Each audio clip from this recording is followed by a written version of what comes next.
moi je le garantis sur l'honneur pour vous et devant mon Dieu qu'on n'a jamais mis un pied aux églises à aucune de Mulhouse. Jamais.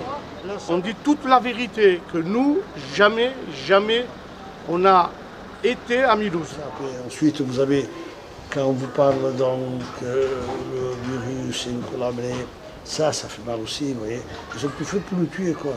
Jusqu'à l'hôpital, on nous a dit, est-ce que l'épidémie du virus à Saint-Jacques, c'est que vous avez été à Mulhouse?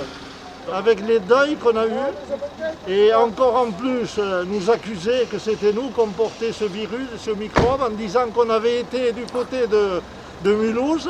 Où je dois féliciter, c'est monsieur le préfet quand même, qui a été un des premiers préfets en France à ouvrir un hôtel.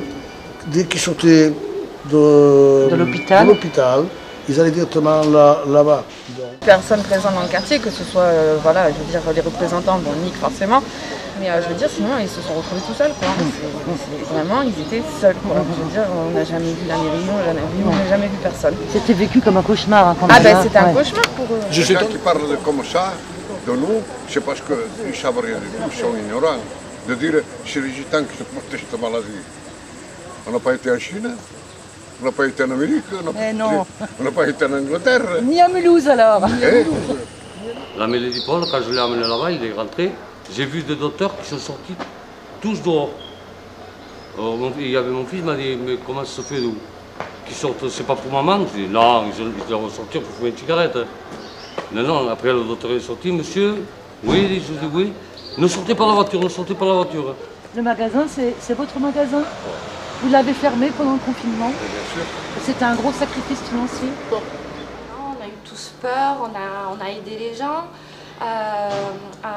pour des colis. Pourquoi les colis? Qu'est-ce qui s'est passé? Pour les aides alimentaires. Parce que comme il y en a qui ont des commerces et ils n'ont pas pu travailler parce que tout était fermé. Et donc du coup, il fallait les aider pour les fins de mois difficiles. Cette polémique des gitans où dès qu'il y a quelque chose, c'est de leur faute, parce qu'on s'associe à leur façon de vivre. Alors oui, c'est des personnes qui vivent en communauté, ils vivent ensemble, mais c'est tout à leur honneur, puisque c'est des personnes justement qui sont solidaires les unes envers les autres, qui sont présentes les unes envers les autres, qui n'ont pas peur de s'aider. Dès qu'il y a besoin, tout le monde arrive. La réactivité de la communauté par rapport au message d'alerte qu'on a pu formuler à partir du 14 et du 15 mars, il y a eu une réactivité tout à fait significative, puisque vous avez pratiquement fermé le marché, vous avez assuré le confinement avant la fermeture officielle du marché, avant le confinement national. Le 17, on peut dire qu'effectivement la communauté, et notamment de Saint-Jacques, était déjà confinée, avant que le confinement officiel ne soit sollicité. Donc il y a eu une vraie mobilisation de la communauté et un élément très très important dans le confinement.